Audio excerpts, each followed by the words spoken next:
De vez em quando a Netflix emplaca alguma grande produção que se transforma em um hit mundial, tá? Foi assim com Stranger Things no passado, foi assim com o fenômeno de Wandinha mais recentemente e até com obras não americanas tradicionais, como no caso de Round 6.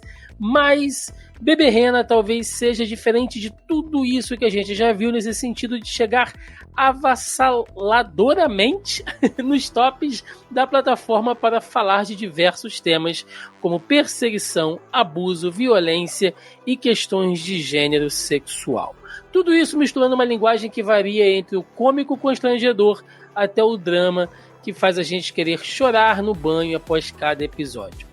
E é para falar sobre isso que estamos aqui hoje, primeiramente gostando deste programa, aquele que a partir de hoje vai pensar 2 vezes se é melhor oferecer um chá ou não para alguém. Estou eu, Thiago Almeida. E juntamente comigo ela que foi consumindo a série de maneira homeopática, porque para passar nervoso com casos emocionais já bastam aquele do seu próprio trabalho, minha querida Jéssica Guimarães. Está pronta, Jéssica, para falar de temas leves hoje? Só temas tranquilos? Só coisa boa, né? Especialistas em temas leves como pluma. Sim, muito leve, só leveza.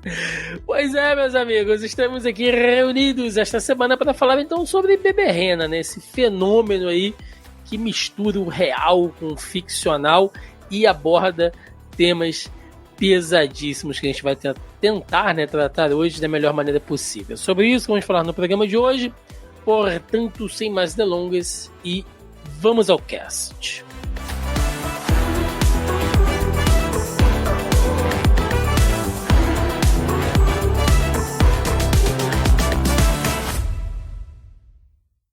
Pessoal, antes da gente continuar o nosso podcast, eu preciso dar um aviso muito, mas muito importante aqui para vocês. Eu não sei em que momento você vai estar assistindo esse vídeo, mas no momento que estamos divulgando, você já deve saber o que está acontecendo no grande desastre que assolou o Rio Grande do Sul. E apesar da grande quantidade de chuva ter parado nesse momento, as coisas não parecem que vão melhorar tão cedo. Tá faltando de tudo por lá: roupa, comida, água, remédios, e cada um está ajudando da maneira que pode. E é por isso que a gente resolveu entrar nessa corrente solidária, e aqui no canal nós escolhemos divulgar e incentivar a campanha das cozinhas solidárias do MTST, que você pode ajudar principalmente pelo apoia-se do projeto, que está aparecendo aí no canal o link e também estará aqui na descrição desse vídeo. E a gente escolheu esse projeto especificamente por um motivo: que é importante a doação de alimentos nesse momento? Sim, claro que é. Mas vale lembrar que algumas pessoas simplesmente não terão onde estocar, onde guardar esses ingredientes, muito menos preparar,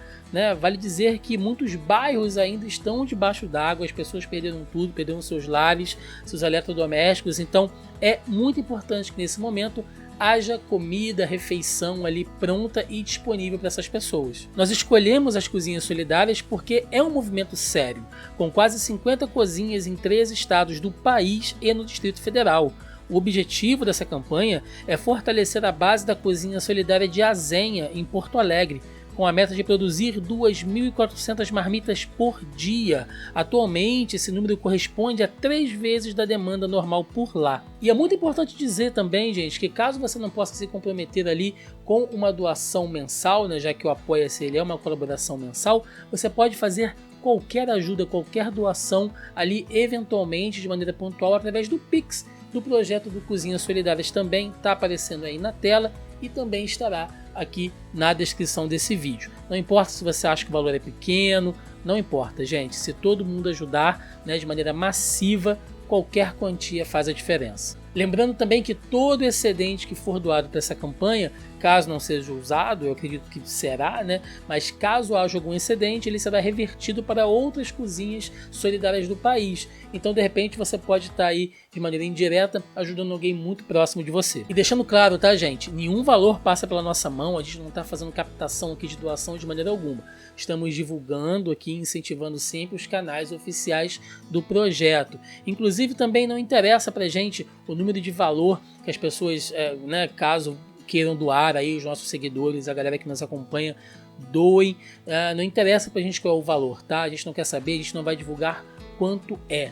Não interessa nesse momento pra gente. O que interessa aqui é que você doe, seja pouco, seja muito, tá? Pra gente aqui agora nesse momento, a quantia, o valor, né? Falar sobre isso, demonstrar o que a gente conseguiu ajudar ou não, isso não interessa nesse momento. A gente só quer realmente que você doe e ajude da maneira que você puder. Se não esse projeto, algum outro aí que seja do seu interesse. Inclusive eu deixo aqui um convite para outros colegas produtores de conteúdo também, seja pequeno, médio ou grande. Se você quiser fazer algum tipo de collab, participar de algum vídeo, algum produto nosso aqui, né, quiser aí trocar alguma ideia para ajudar e divulgar outros projetos também, a gente está completamente à disposição. É só entrar em contato com a gente através das nossas redes sociais, que a gente vai tentar fazer essa colaboração aí, essa ajuda com o maior prazer. Então é isso, a gente vai continuar aqui nessa campanha, nesse incentivo durante todo o mês de maio, em todos os vídeos que a gente gravar, seja no nosso canal, seja nos nossos podcasts, seja nas nossas lives, a gente vai estar trabalhando aí com essa campanha durante todo o mês de maio,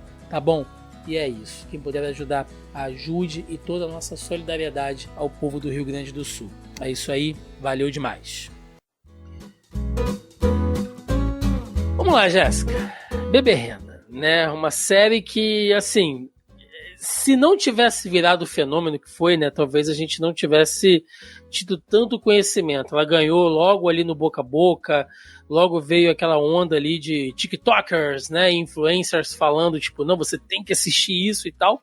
Porque pelo título, assim, vamos ser sinceros, tá? A sinopse, quando você vai lá na Netflix e você clica na busca e você olha, uma imagem que não te diz nada, né? É a Marta ali com ele dentro de um vidrinho, e uma sinopse que, sinceramente, é uma merda, não transmite nada do que fala a série, provavelmente passaria batido por muita gente, né?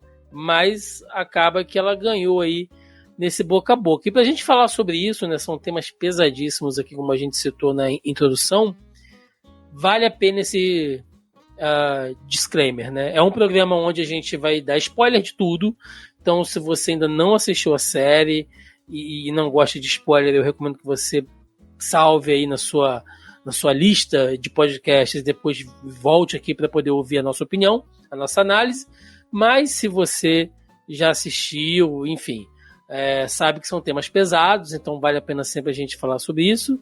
E caso, né, você tenha se identificado, caso você tenha tocado forte, né, e de alguma maneira tem realmente assim, sentido a necessidade de falar sobre certas coisas, é sempre bom lembrar que é importante pedir ajuda, né, Jéssica?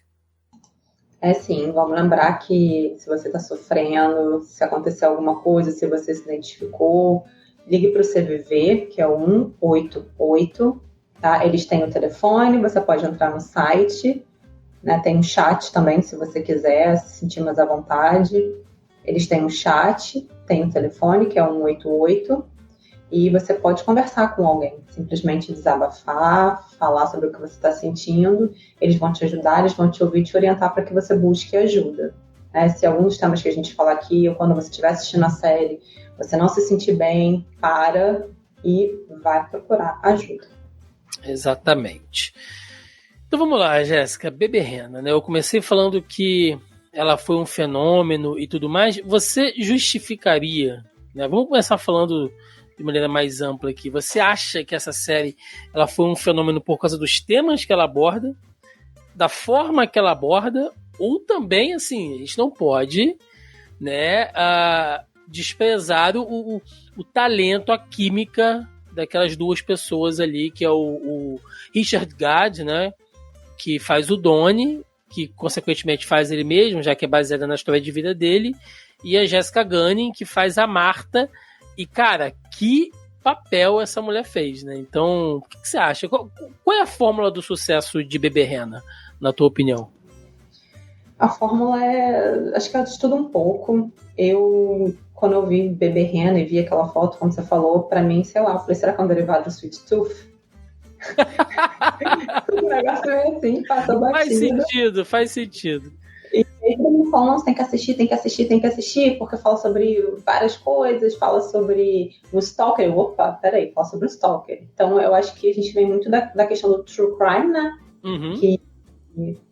Que a gente tá o tempo todo consumindo isso, e não deixa de ser um True Crime, contado de uma outra forma, mas é. Sim, você que gosta bastante desse gênero, né? Inclusive, acho que a última participação da Jéssica aqui foi quando a gente falou sobre Dahmer, né? Foi um programa bem extenso que a gente fez, falando sobre a série ali, tentando, né, traçar ali alguma análise dessa questão dessa psicopatia, enfim, né? E também por que as pessoas se interessam tanto por esse tipo de história, porque existe uma frase, Jéssica, que torna qualquer coisa mais interessante, tá? Se eu falar aqui, olha, eu vou contar a história de um menino que saiu de casa e, sei lá, ele foi raptado no meio da rua e ele sumiu. Talvez algumas pessoas se interessem. Mas se eu colocar baseado em fatos reais, isso automaticamente ganha uma proporção porque as pessoas querem ver isso, né? Talvez pela proximidade com o que pode acontecer, de talvez algo que reflita na vida delas, e essa série é exatamente sobre isso, né? Já que ela é baseada realmente em fatos reais, né? Do que aconteceu na vida do Richard Gad, né? Que interpreta ele mesmo ali sobre o personagem do Donnie Dunn. É um rapaz que eu nunca havia ouvido falar dele na minha vida, tá? Ele é um comediante inglês, né? Escocês. Faz muito sucesso. Eu também nunca tinha ouvido falar. No Reino Unido, nesse cenário de stand-up e tal. Mas eu nunca havia ouvido falar dele antes. Mas o cara, assim, se revelou, tá? Tanto como roteirista, porque a série é muito bem escrita, tanto na atuação, porque eu acho que ele manda muito bem. Talvez, assim, se você colocar ele futuramente para fazer um outro papel, pode ser que ele não faça tão bem, mas aqui, pela proximidade da história, né, já que é a história dele, ele manda muito bem. Então, saber que isso realmente aconteceu com uma pessoa, salvo, né, devido às alterações ficcionais ali, é muito maluco, cara. Tu vê que isso aconteceu com um cara de verdade ali.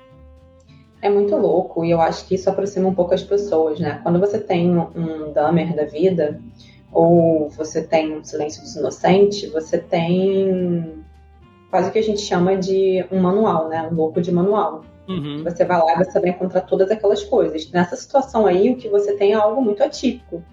Eu acho que a primeira vez que eu vi algum conteúdo sobre Stalker na vida foi You. E eu acho que, assim, eu nasci em 85. Que é da Netflix também, né? Que é da Netflix também. Realmente. E eu nasci em 85, então eu via a evolução da internet, né? A gente estava aí na criação das redes sociais. E eu acho que a gente não tinha dimensão do quanto a gente estava se expondo. E eu mudei muito a minha forma de agir na internet depois que eu assisti You. Quando eu tive noção que, caraca, a rede social é isso aí, né? É uma janela. Sim. E aí eu fiquei pensando, tem gente que é stalker de verdade, isso existe, isso não é coisa de filme. E aí quando você vê que alguém foi perseguido por um stalker durante 4 anos, não, cara, peraí. Você quer saber que história é essa? Você quer saber que mulher é essa? Porque você pensa sempre num homem seguindo uma mulher, né? E quando você vê uma mulher seguindo um homem, uma coisa um pouco assim, uma história estranha, que não bate com manual nenhum, né?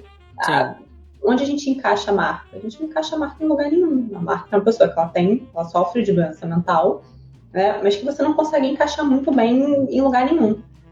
E eu acho que isso aguça muito a curiosidade das pessoas, porque eu acho que o real, ele consegue ser mais atrativo do que o ficcional. Sim. As loucuras da vida real são muito mais interessantes que do ficcional. Então, acho que isso atrai um pouco as pessoas para esse tipo de conteúdo. Sim, sim. E é legal porque logo assim que a série estourou, né, ele foi chamado para dar várias entrevistas, resgataram vários vídeos dele, inclusive o vídeo onde ele, durante uma peça, né, durante uma apresentação, ele faz um discurso que é qual aquela cena onde ele revela toda a questão do abuso para o público foi inspirada. Então, assim, reviraram a vida do cara nas redes sociais, né, em qualquer buraco de internet para tentar descobrir quem é a Marta da vida real. Já apareceram, inclusive, várias Martas aí que eu tava vendo. Vira e mexe aparece uma mulher dizendo que ela é a Marta, né? Porque, assim, logicamente tem a galera que sempre quer surfar nessa onda toda, para tentar descobrir quem foi o tal do roteirista que talvez, né, cometeu... Quer dizer, que talvez não, que cometeu o abuso com ele. Provavelmente é certo que tenha acontecido, mas tentar descobrir qual é a identidade do cara. E ele pediu para, por favor, as pessoas não entrarem nessa, né, para não correr o risco, talvez, de repente, de acusar alguém, porque para ele é uma história que já está resolvida e ele só tentou transformar isso realmente em um outro produto ficcional. E aí, pra gente pensar em números, Jéssica, eu tô aqui, olha, tudo isso que aconteceu com ele, né, na série foi realmente sobre o período onde, ali no ano de 2015, ele estava em busca de emprego, ele estava dando ali meio que fazendo um mochilão, né, para tentar vingar essa carreira dele como stand-up e tal. E ele trabalhou realmente em um pub em Londres, e lá ele conheceu uma mulher que, a partir dali, começou a stalkear ele durante 4 anos, né? Então, de 2015 a 2019. E nesse tempo, ele recebeu 41.071 e-mails, 350 horas de mensagens de voz, 744 tweets, 46 mensagens no Facebook e 106 páginas de cartas e inúmeros presentes. Então, material para ele trabalhar em cima não faltou, né? Eu acho que essa riqueza de detalhes que a série traz talvez seja uma outra coisa que aproxima, porque os personagens são muito humanizados. São sim. Me ocorreu agora que, por muito menos, uma fã brasileira do Harry Styles, eu acho que foi presa. Foram 8.000 cartas só que a garota mandou. E o cara ficou não sei quanto tempo tentando pra ele fazer alguma coisa para que a polícia pudesse fazer alguma coisa em relação a Marta. Ele, mas eu tenho tantas mensagens, tem não sei o quê. Mas, né? Enfim, ele não era o Harry Styles. Se fosse, acho que por muito menos as pessoas tinham livrado dele da Marta. Pois é. Enfim, as questões desse que você estava falando sobre as pessoas procurarem, né? Eu fiquei um pouco presa nisso. Gente, pelo amor de Deus, não vamos ser Marta. Você é Marta do mundo real. Sim. Para de correr atrás dessa história, gente. Isso foi um processo terapêutico para ele. Tanto roteirizar quanto interpretar, né? Isso movimentou uma série de emoções dentro dele. Então, assim, ele fez isso não só para ganhar dinheiro, mas foi para se curar. É um processo de cura. E as pessoas entram numa loucura de procurar quem... Não interessa quem é a Marta. Não interessa quem é a trans que ele namorou. Não interessa quem foi o cara que estuprou ele. Isso é uma coisa só de respeito a ele. Quando a gente faz isso, a gente está violando ele de novo. Uma pessoa que a gente vê Sim. ao longo dos capítulos da série que foi violentada de diversas formas. Não só no abuso sexual, mas também toda a história dele com a Marta é uma sequência de abusos. O trabalho dele... Né? Aquilo também era uma forma de abuso. Ele se permitia, ele estava num lugar que as pessoas ficavam se drogando o dia inteiro e era ele que fazia tudo. E quando ele pede para ser protegido por aquelas pessoas, o cara simplesmente pega o e-mail e manda, eu quero, sabe? O cara ainda piora a situação dele, entendeu? Sim. Então, assim, ele foi abusado de muitas maneiras. A gente não tem o direito de abusar dele também. Ele tá ali para contar a história pra gente ouvir aquilo e também para alertar a gente sobre esse tipo de coisa.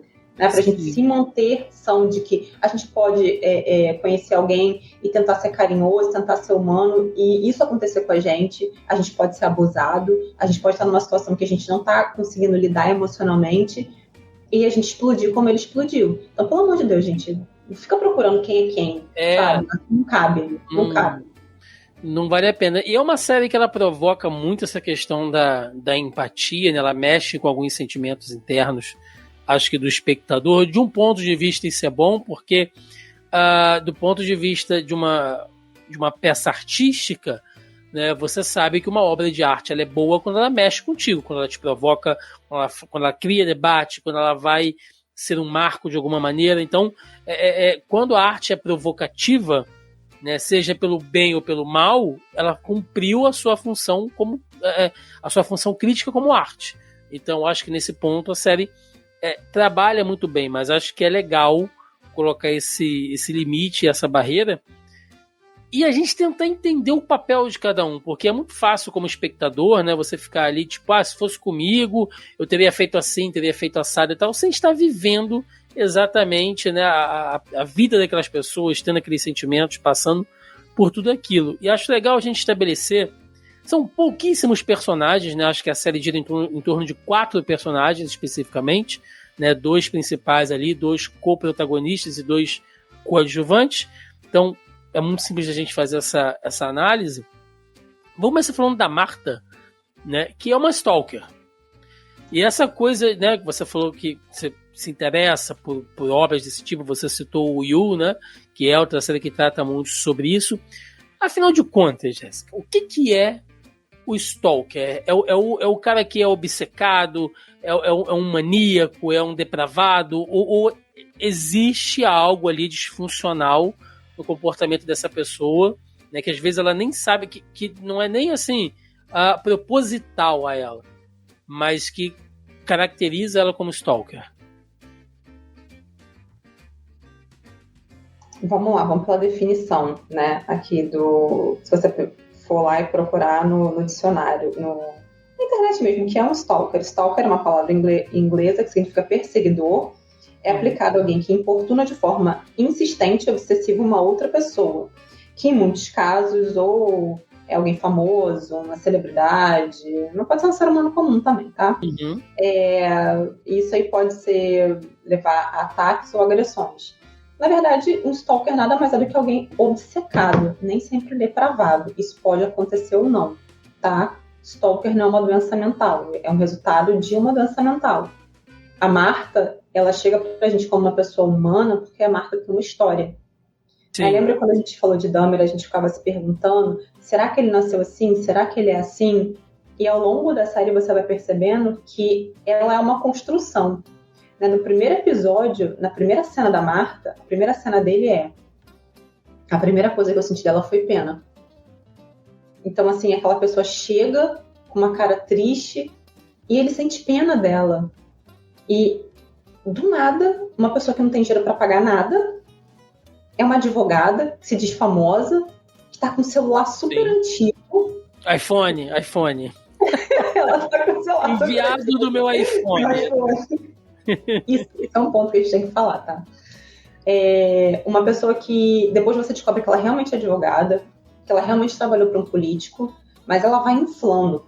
Provavelmente ela tem alguma doença mental, ou um transtorno bipolar, ou alguma coisa do tipo, né? Que ela vai fantasiando aquilo, mas aquilo não é 100% fantasia. Ela tem um diploma, ela é advogada. Sim. Ela trabalhou para um político. Né? E por que ela assina enviado no meu iPhone? Cara, isso foi uma coisa que ficou na minha cabeça na primeira cena. Ele fala assim, mas ela diz enviado no meu iPhone, mas ela nem tinha um iPhone. Então, assim, é a questão do status quo. Ela tem noção da realidade. Ela não é uma lunática completa. Ela sabe que alguém importante, né, teoricamente, usa um iPhone. E aí tem essa valida ela de uma maneira, né? Aquilo Exatamente. Porque ela é uma advogada de sucesso, ela trabalha para políticos, né? Você vai ver na lista de nomes que ela vai dando para ele, tanto que ele faz uma piada. Ele, nossa, eu queria ir numa festa no seu apartamento, deve ser maneiríssimo. Então, assim, ele vai dando corda para ela, né? E eu acho que é isso que humaniza a Marta. Sabe? Ela parece normal, mas ela também parece com aquela pessoa que... Assim, eu trabalhei fiz estágio, né? Durante 8 meses no manicômio. Uhum. Então, assim... Você conhece todo tipo de pessoa ali dentro, né? As que vão e voltam todo dia no hospital dia. E eu trabalhei também com as pessoas internas, que são fixas, né? Nem se chama manicômio, né? E hoje em dia já mudaram algumas políticas, mas é um dos mais antigos aqui do Rio de Janeiro, que é o IPUB, o Instituto de Psiquiatria da Universidade do Brasil, que é o UFRJ. Sim. E era interessante, porque às vezes você estava no pátio, você começava a conversar com alguém, eu estava começando, então eu não sabia quem era paciente, quem não era...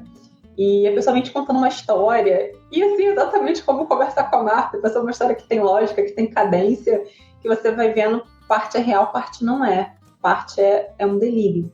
Né? Então, a Marta, ela, tanto quanto ele, ela queria ser aceita. Né? E ela queria ter sucesso. Sim, ela tá no outro limiar. Você falou uma coisa que eu tô ligando aqui, mais ou menos, com outros pontos, né? Que eu fiz algumas anotações aqui. Você falou uma coisa que eu achei interessante, que ser stalker, né, essa coisa dessa obsessão, não é... que ser o stalker não é uma disfunção, que na verdade ser o stalker é um sintoma. Né? Ela se comporta como um stalker por um sintoma de alguma outra coisa que ela tenha. E aí você citou alguns casos de algumas condições que ela possa ter. Né? E essa coisa dela ser mitômana, né? de querer, de mentir o tempo inteiro, Inclusive, você vê que é uma coisa que é programada. Ela não mente, tá? E isso eu acho que é importante dizer que... Para ela não é uma mentira, para ela é uma realidade. Aquilo para ela é verdade. Por isso a gente chama de delírio. Aquilo para ela é verdade, ela não está mentindo. Mas mesmo... Na cabeça dela isso é verdade, entendeu? Mas mesmo quando ela monta a situação, vou te dar um exemplo. Ela fala pro Donnie que ela é uma advogada importante, que trabalhou com vários políticos, que inclusive ela atendeu o Tony Blair, né, que foi o premier, né, inglês durante muito tempo. E aí, quando o Donnie vai na casa dela, né, naquela cena que ele vai lá, que ela tá super mal, ele leva ela pra casa e tal, e aí ele dá uma futucada no computador dela, ele acha ali umas fotos e tal, não minto, é quando ele entra no Facebook dela, né, e aí ele vê umas fotos dela com Anthony Blair e outras, né, celebridades ali, são claramente montagens. Você vê que... E assim, montagens porcas que você faz, sei lá, você faz no Paint, cara. Sabe? Eu que sou ruim de Photoshop faria uma montagem melhor. Então, ela montou aquilo ali. É como se ela montasse, automaticamente apagasse da mente dela. Tipo, não, isso aqui realmente aconteceu. Não, então, mas quando você fala uma pessoa que mente, é porque ela acredita nas coisas que ela inventa. Entendeu? Por exemplo, quando... Não é que seja verdade, ela não apaga aquilo. Ela sabe que ela inventou aquilo. Mas ela não consegue aceitar aquilo, ela vai sempre racionalizar. Exatamente. De que não é como se aquilo assim. para ela fosse uma verdade. Ela é essa pessoa. Entendeu? Ela não tá mentindo por mentir compulsivamente para enganar as pessoas. Entendeu? É porque ela acha que ela realmente é aquela pessoa. Entendi. Então é mais um sintoma, né? Porque outra coisa também que ela apresenta muito, e aí eu acho que a gente já pode ligar com o final da série. Como eu falei, a gente vai dar spoiler aqui, a gente não vai seguir uma coisa linear, tá? Quando o Donnie separa ali os áudios dela por emoções, né? Ela braba, ela ousada, né? Digamos assim, ela feliz, ela engraçada, ela de bom humor, ela triste. Ele não ouve tudo, né? Ele só vai separando ali e depois ele começa a ouvir alguns áudios que dá a entender que ela teve uma infância violenta dentro de casa, né? De que o pai se comportava de uma maneira violenta com a mãe, né? E ela presenciava aquilo tudo. Não fica claro, né? Se ela sofreu algum tipo de abuso, se ela sofreu algum tipo de violência. Mas isso é um abuso, tá? Isso por si só já é um abuso, isso por si só é uma violência. Sim. Especialmente para criança, tá? A criança é um ser humano com cérebro em formação. Você não nasce com seu cérebro pronto. Né? A sua arquitetura cerebral ela é montada ao longo dos seus anos de vida iniciais. Né? Basicamente, dos 0 aos 7 anos, você monta toda a sua estrutura cerebral. Então, assim, durante esse caminho, né, nós somos sujeitos que a gente interage com o ambiente. A gente não é puramente biológico. O ambiente, ele interfere, inclusive, na estrutura cerebral. Então, uma criança que está num ambiente violento, ele tem uma mãe estressada, ele tem uma mãe... Isso tudo vai passando para o bebê muito pequeno. Configura uma espécie de abuso emocional, digamos assim. Não uma espécie, é um abuso. Isso é um abuso, é um tipo de abuso. A criança está num ambiente de violência. Né? A gente que estuda desenvolvimento infantil, a gente que estuda políticas públicas para as crianças, a gente foca muito nessa questão do ambiente, né? Do ambiente saudável, da questão da criança estar inserida num ambiente que seja saudável, num ambiente que tenha harmonia, em contato com a natureza, que tenha saneamento, que tenha saúde. Tudo isso interfere na arquitetura cerebral da criança. É a falta de comida, é a falta de carinho, é o excesso de estresse, é o excesso de violência, é o excesso de tela, é a falta de remédio, é o excesso de doença. Isso interfere na formação cerebral da criança, na construção do cérebro dela. E, por consequência, na visão dela de mundo, né? A gente, às vezes, acha assim... Você tocou nesse ponto da Marta. A Marta, ela tem uma doença que é construída. A gente não pode dizer se geneticamente tem alguma coisa ali, né? Assim como a gente pode falar do Dahmer, por exemplo, que é um psicopata.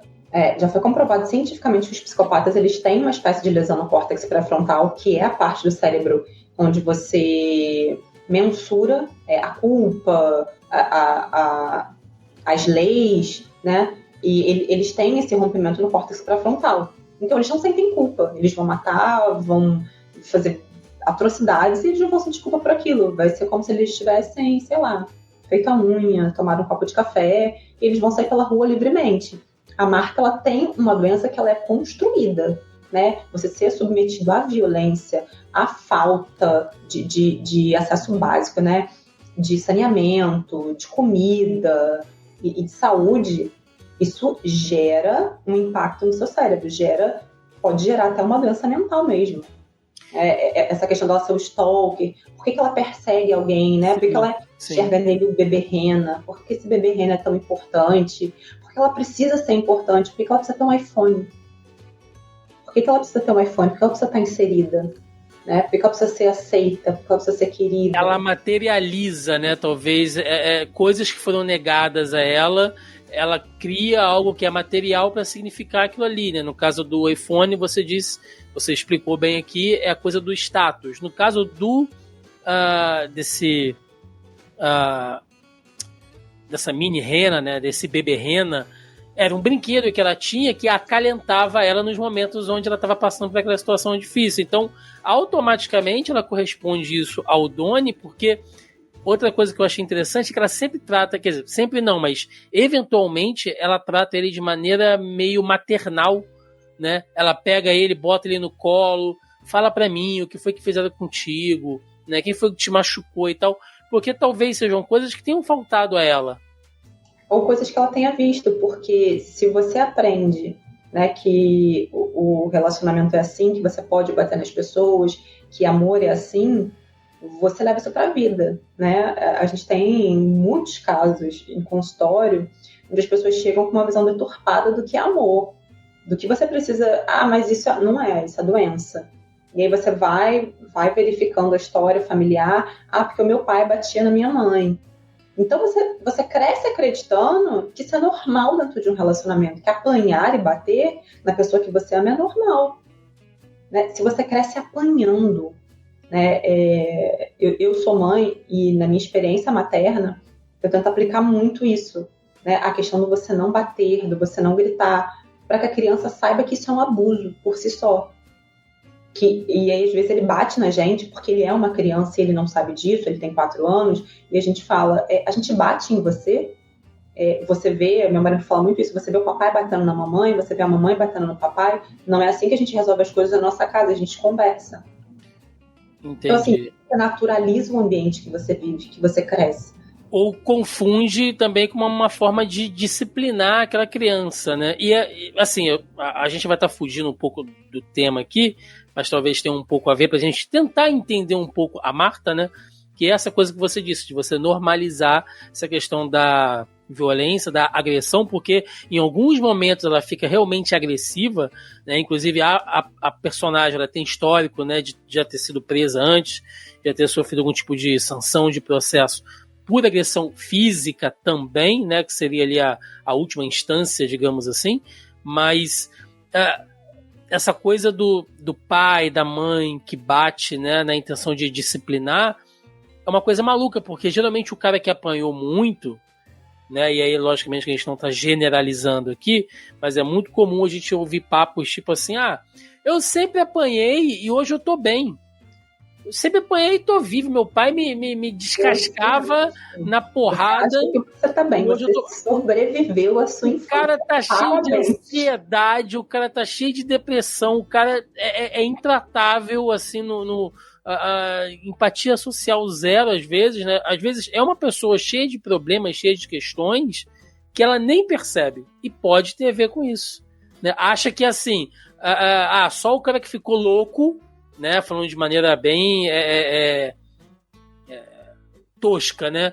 Só o cara que ficou, sei lá, perturbado mental é porque apanhou muito. Eu não, eu tô bem. Mas ele também tem uma série de sintomas e condições, né, que podem não ser tão aparentes para ele, mas que são decorrência disso, né? Acho que a Marta se encaixa um pouco nisso aí também. Sim, tem um quê de doença mental na Marta, mas tem um quê de muita história, né?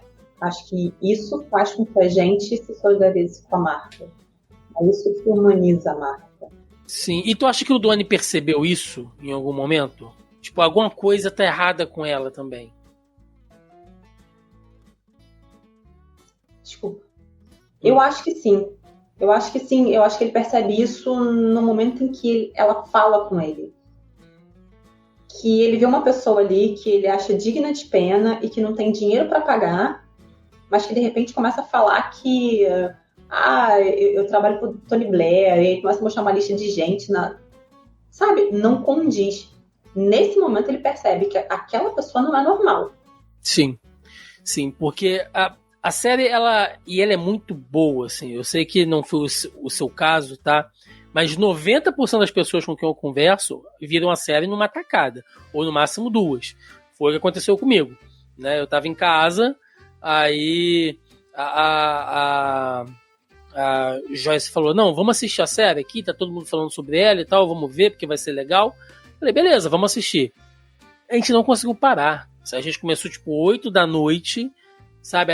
Tudo bem que não é uma série longa, né? Acho que são 7 ou 8 episódios de 30 minutos cada. São episódios bem pequenininhos, mas assim, não assisti de uma tacada só, eu assisti os 4 primeiros episódios. Porque você não consegue ver um quarto episódio, eu parei.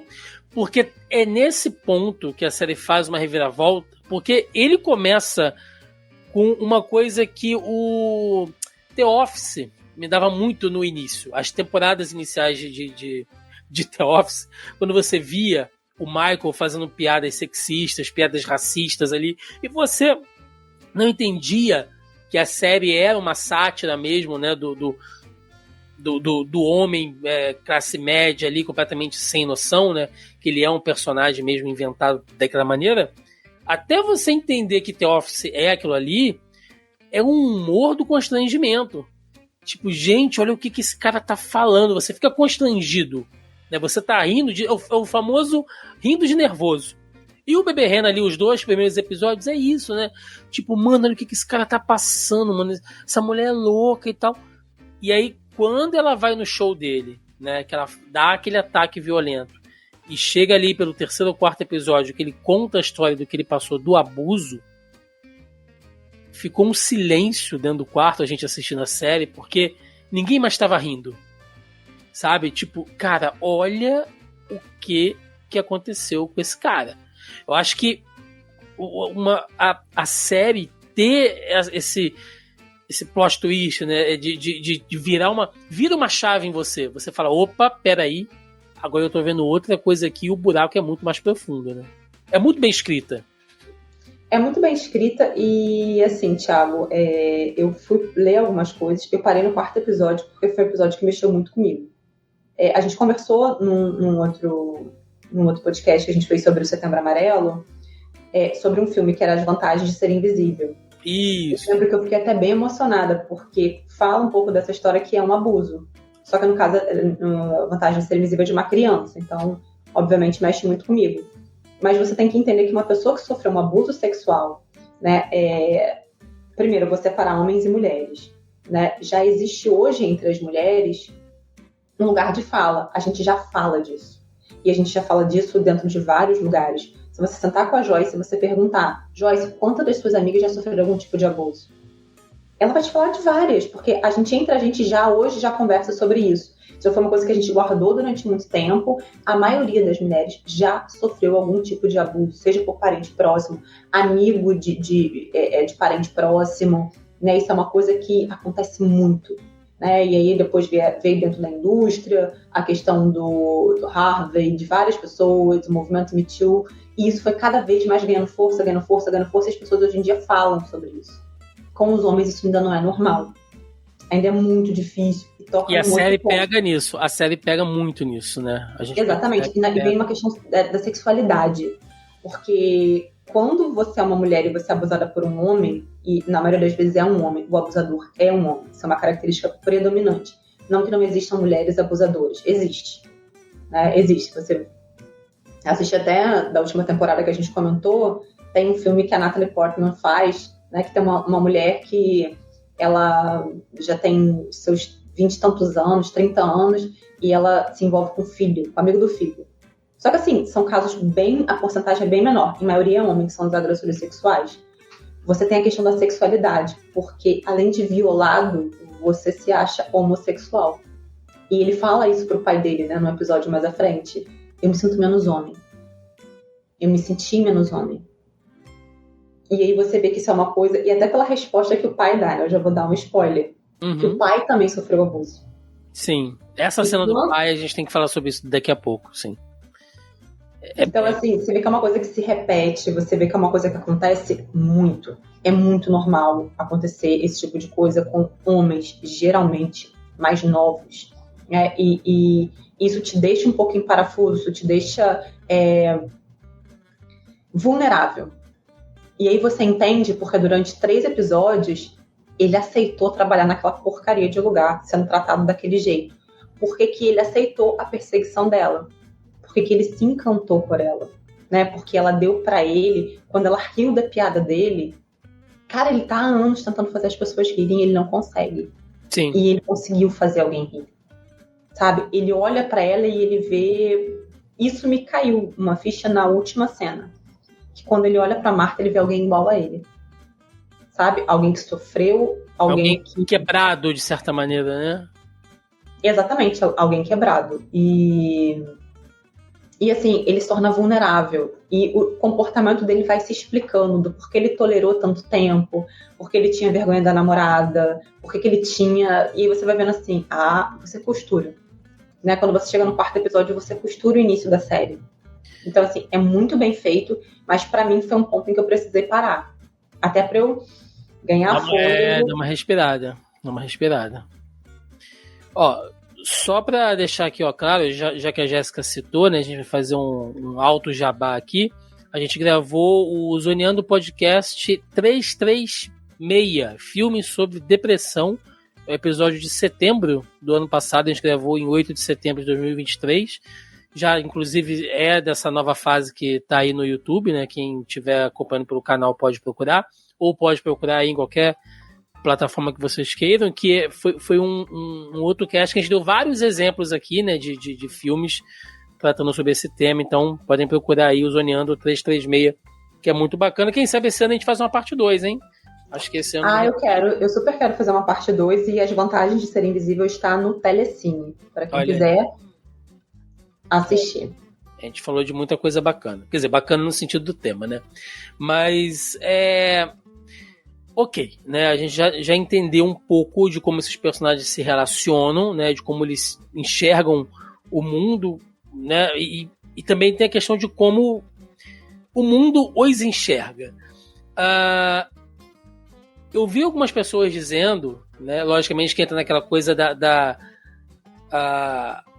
do autodiagnóstico, né, de internet. Aí todo mundo vira psicólogo, né, todo mundo vai dar a sua opinião, todo youtuber, todo tiktoker, todo, né, vai dar a sua opinião ali. Não, ele sofria disso, ela sofria daquilo, é bipolaridade, é borderline, é não sei o quê. Gente, vocês estão fazendo análise de personagem fictício, tá? Por mais que o caso tenha sido real, vocês não tiveram uma entrevista com essas pessoas. Não, muito pelo contrário. Eles estão tentando fazer análise de pessoas que realmente existem. Uma coisa é, independentemente de você ser profissional ou não da área de saúde, você falar sobre um personagem. Tem um canal que eu gosto muito, que é um psicólogo que faz análise de vários filmes. E ele faz do ponto de vista psicológico. Bacana. Você também vai fazer vamos analisar o X-Men. Fulano, o Ciclope é borderline. Pô, bacana, o Ciclope não existe.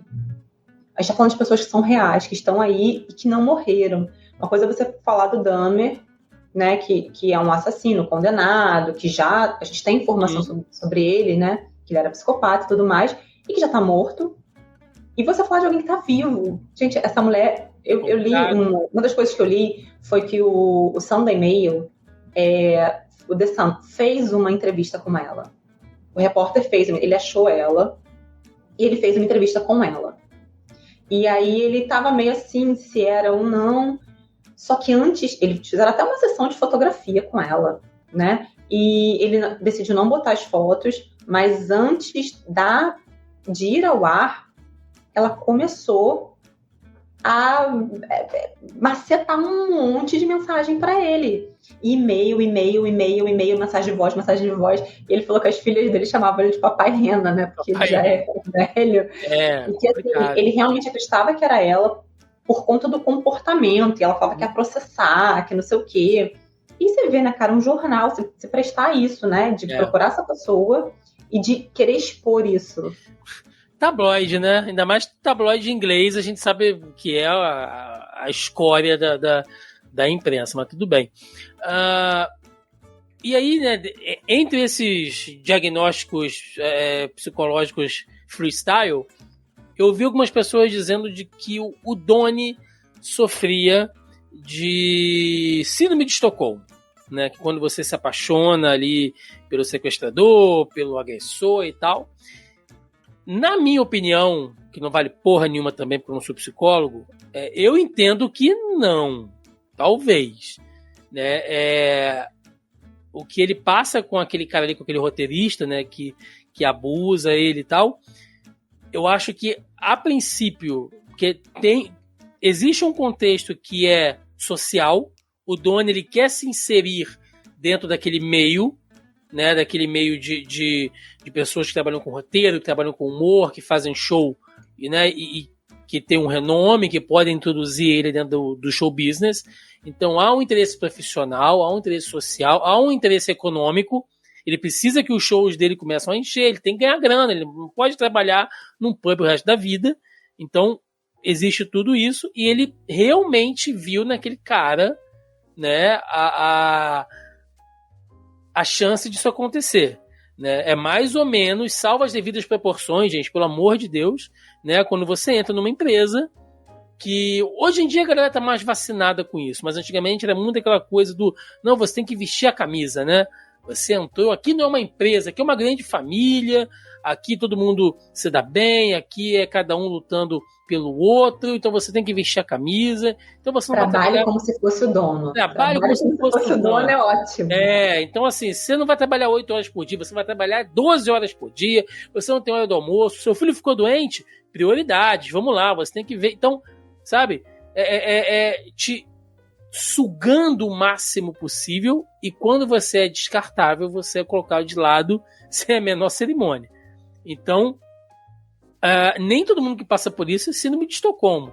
Eu acho que tem uma margem, né, que ele realmente se envolveu naquilo ali, foi enganado, mas quando ele percebeu, era meio tarde demais, né? E aí ele já estava emocionalmente dependente daquela pessoa ali, a gente pode dizer isso? Porque, eu não sei, você acha que é síndrome de Estocolmo? Você acha que cabe nesse caso? A explicação meio que é uma explicação que cabe, mas eu não acho que seja isso. Eu acho que o envolvimento dele com a Marta se dá muito pela vulnerabilidade do que ele passou no pós. Não, no caso dele com o roteirista, que abusa dele.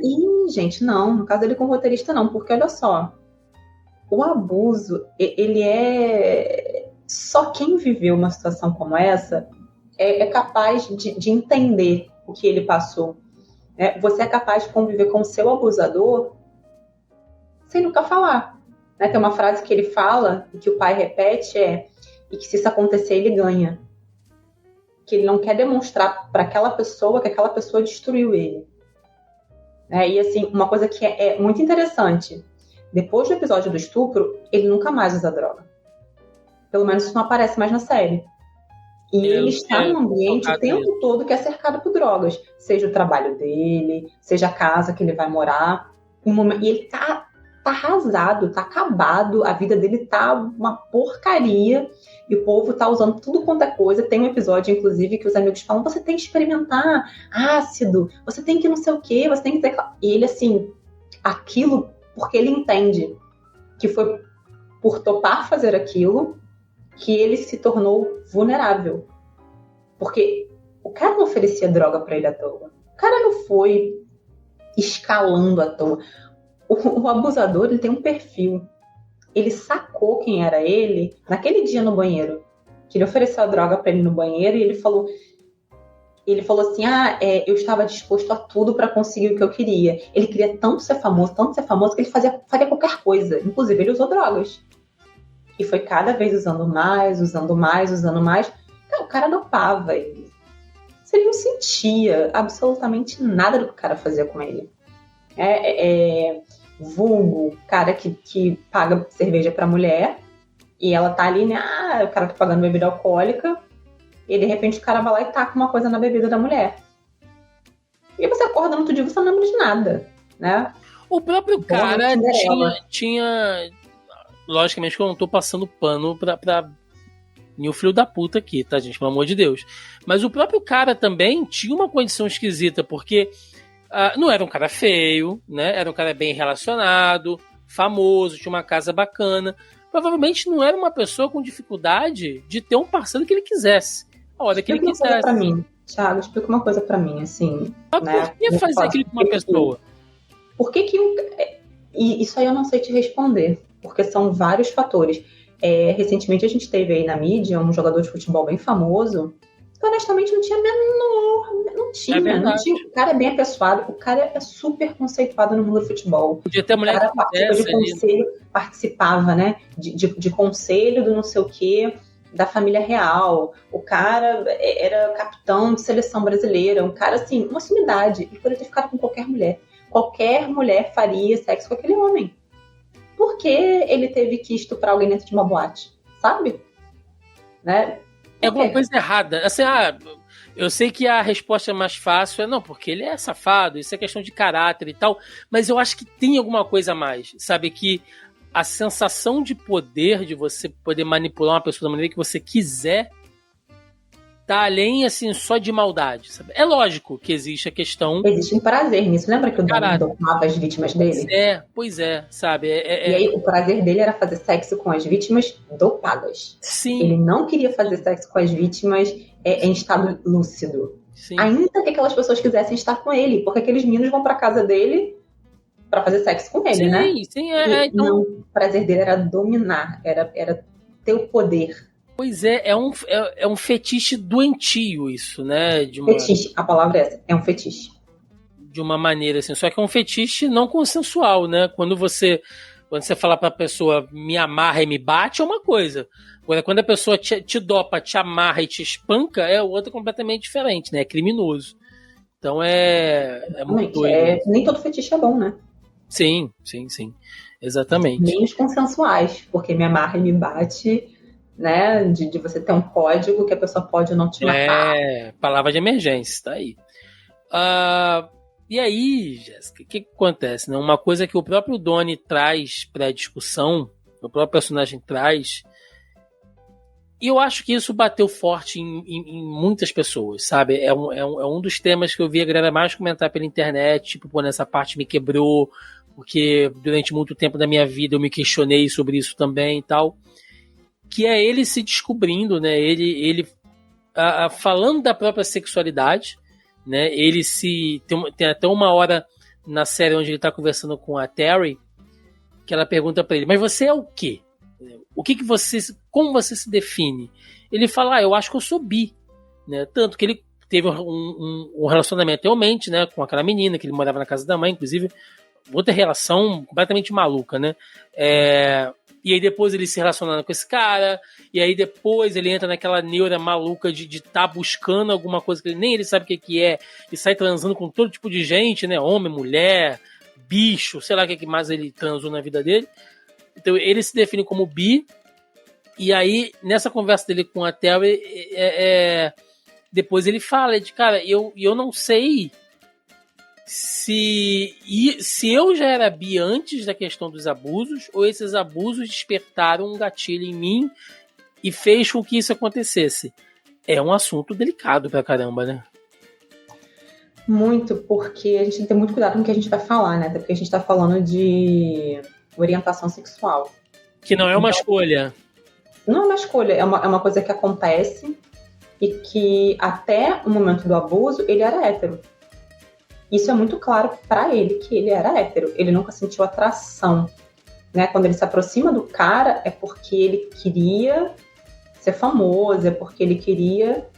E isso abre uma janela, assim, uma chave na cabeça dele, né? Primeiro porque ele sente nojo dele mesmo. Quando ele vai tomar banho, né? Ele sente nojo daquilo. E aí volta na questão do abuso, né? Do eu sou gay. E assim, acaba que algumas pessoas, não são todas, tá? partes, todo mundo que é abusador já foi abusado em algum momento. Isso a gente vê até nos serial killers, que eles também sofreram abuso em algum momento da vida, a grande maioria deles, e isso meio que dá um gatilho. Então, assim, ser estuprado é uma coisa que modifica você. Não adianta, não dá pra dizer. Eu acho que assim, até que ele foi bem lúcido em dizer que ele era bi. Porque ele experimentou, ele poderia simplesmente ter negado. E ele falou, não, será que eu gostei? Será que eu não gostei? Por que eu não fui embora? Por que eu continuei ali? Porque muito antes disso acontecer, ele já tinha uma estrutura, de personalidade onde ele não gostava dele mesmo. Quando ele diz que ele amava se odiar, isso não começou quando ele foi estuprado. Isso começou muito antes. Ele se permitiu ficar no lugar de um filho que morreu. Ele tinha uma mãe, ele tinha um pai, ele tinha uma casa, e ele se permitiu ficar nesse lugar. Então, assim, é que ele achava que ele merecia. E você vai percebendo que ele achava que ele merecia muito pouco. Muito menos do que ele realmente tinha. Sim. Então, ele já tinha esse traço de personalidade. E aí ele vai e passa por aquilo. Então, ele vai continuar se machucando. Eu acho que todos esses experimentos que ele fez não foi só por uma confusão. Foi porque ele achava que ele merecia ser estuprado de novo, de novo, de novo. Tanto que ele fala que era assim que ele se sentia. Até que ele encontrou a Terry e nela ele... peraí. Gostei dessa pessoa. Independente do que seja. E era uma mulher trans. E ele depois passou a ter relacionamentos com mulheres trans. Tem até uma atriz que fez o teste pro papel da Terry, com a qual ele teve um envolvimento prévio, que ele tentou sair com ela e tudo mais. Teve até uma investigação, porque ela meio que falou que ele agia conforme o cara lá, o produtor, fez com ele, como se ele fosse um predador também. Meio que acusando ele de assédio, né? Mas porque a própria Netflix fez uma investigação e percebeu que não tinha nada de errado, que isso não aconteceu, mas ela fez questão de contar essa história. E então você percebe que ele parte para isso. Uhum. Então ele meio que se abre para viver o que ele gostou, o que ele realmente gostou. Mas não acho que ele tenha se tornado bi por conta do que aconteceu, mas também foi um motivo para ele pensar. Talvez ele tivesse chegado a essa conclusão de uma outra forma. Talvez um dia ele tivesse se interessado por alguém e aí ele fosse decidir ou não experimentar. Sim. A gente vai falar mais sobre essa questão do abuso, mas já que a gente puxou a Terry, né? Que personagem maravilhosa, né, ali. Eu gostei muito. Ela traz uma maturidade para a série, porque ela é a mulher trans que está se relacionando com ele, então ela faz parte da história, ao mesmo tempo que ela é analista, né? Eles chamam de analista, mas enfim. Ela é terapeuta. Terapeuta, isso. Então, ela tá fazendo parte daquilo ali e ela tá o tempo inteiro analisando a situação. E ela fala pra ele, muito antes da gente se dar conta no final da série, o que ele tem. Ela fala, olha, você tem uma codependência, uma necessidade de aprovação, que não é só uma carência, né? Tem alguma coisa, você tem que procurar ajuda em relação a isso. E ela fala sobre a Marta antes, né? Fala, não, ela é bipolar e tal, baseado nas coisas que ele conta pra ela. Mas nem ela tá preparada quando ela se confronta com a Marta, porque a Marta, e aí você vê, né? Mesmo ela sendo uma mulher trans, bem resolvida, madura, independente, que é uma terapeuta, que sabe que tá lidando com alguém que tá disfuncional, ainda assim atinge ela quando a Marta grita no meio de um bar pra todo mundo que ela é um homem, que ela é uma coisa. Olha aquela coisa, olha aquilo ali entre as pernas dela, olha aquilo que ela é. Tipo, desumaniza ela não só na questão do gênero, mas na questão humana, né? Como se, olha só, né? Isso aqui não é nem um ser humano, não é nem homem nem mulher, é uma coisa, uma abominação, né? Aquilo machuca ela de uma maneira que você vê que ela passa boa parte da série devastada com aquilo ali, né? E até o fato do Donnie, a princípio, não tá sentindo uma atração por ela, não tá conseguindo se relacionar com ela, ela entra, aquilo volta pra ela, né? Tipo, nossa, será que ele não me vê como uma mulher? Por que ele não sente tesão em mim? Por que ele não quer se relacionar comigo? Eu sou realmente uma coisa, eu sou feia e tal. E vai tirando o brilho dela aos poucos ali, né? Que personagem fantástica, cara. Você tá falando dela, mas aí uma coisa que eu pensei agora que não tinha me ocorrido. Como essa série vai desvelando todo mundo, né? Todo mundo tem um esqueleto no armário. E como a Marta é um gatilho pro esqueleto de todo mundo. Né? Seja da Terry, seja do Donnie, seja do pai do Donnie. Né? Ela é expert em mexer com esqueletos. Sim. Isso é pra gente pensar, né? Que o meio que ele estava, até as pessoas que ele escolhia e conviviam também tinham suas questões.